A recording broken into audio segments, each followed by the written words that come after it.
بسم اللہ الرحمن الرحیم نحمدہ ونصلی علی رسولہ الکریم۔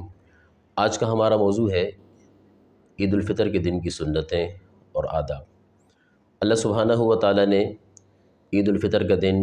خوشی کے طور پہ، انعام کے طور پہ ہمیں عطا فرمایا، اور لفظ عید عاد یعود سے ہے، یعنی کہ بار بار لوٹ کے آنا۔ اسی لیے عید کو عید کہتے ہیں کہ یہ ہر سال میں 2 مرتبہ آتی ہے،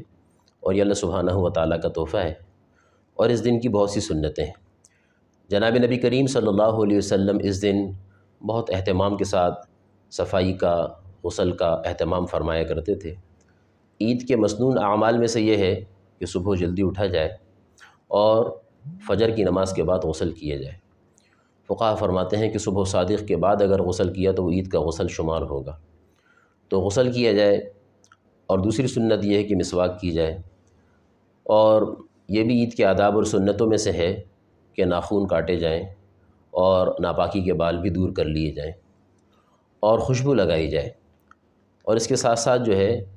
صاف اور مسنون کپڑے زیب تن کیے جائیں۔ نئے کپڑے پہننا یہ کوئی ضروری اور لازمی نہیں ہے۔ جس مسلمان کے پاس جو بہتر اور اچھے کپڑے ہوں اور سنت کے مطابق ہوں، اس لباس کو زیب تن کیا جائے،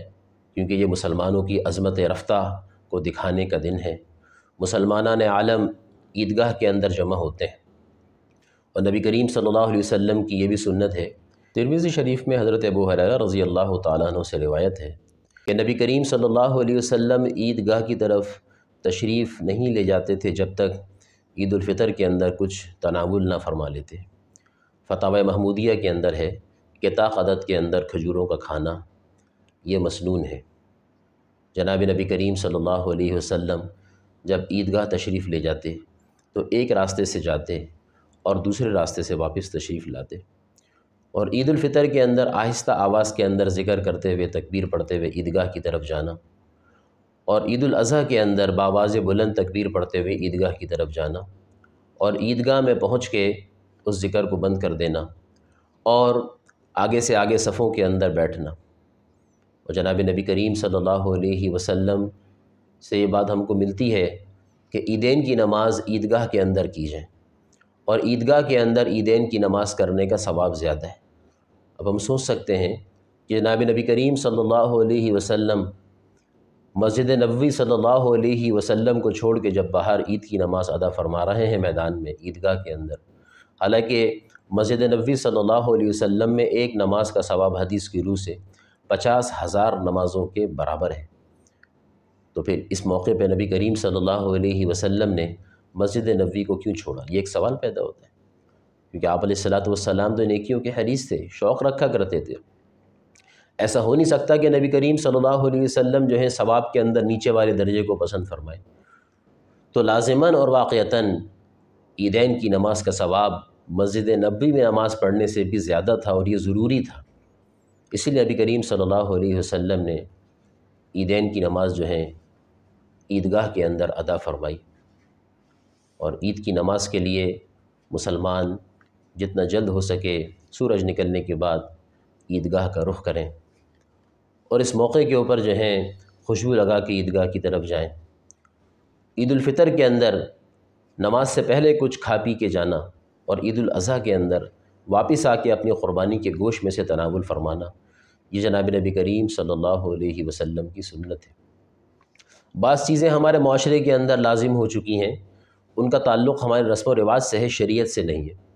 جیسے کہ عید کے دن قبرستان جانا، اس کو لازم سمجھا جاتا ہے، تو ایسی کوئی روایت یا ایسی کوئی حدیث نہیں ہے